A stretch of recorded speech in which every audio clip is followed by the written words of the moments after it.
वाक्य व्यवस्थित ऐका. क्रोधाने प्राणशक्तीचा नाश होतो. जगामध्ये जेवढे प्रॉब्लेम आहेत ते सगळे रागातून आहेत. सगळे रागातून आहेत. आपल्या सुद्धा अपेक्षा पूर्ण झाल्या नाही की आपल्याला राग येतो.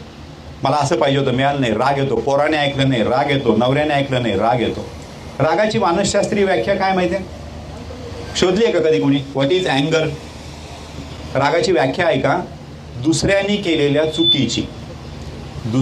केलेल्या चुकीची स्वतःला करून घेतलेली शिक्षा म्हणजे राग.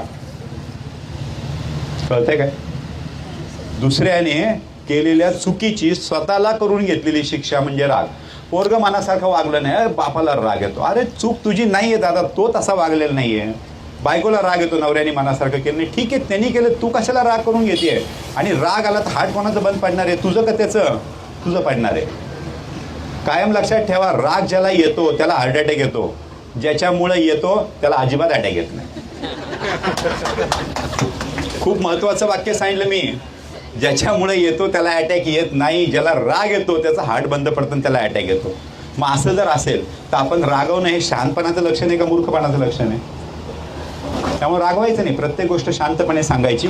आणि कुठली परिस्थिती जर रागावर नियंत्रित करायची असेल ना तर 30 सेकंड फक्त स्वतःला शांत ठेवायचं.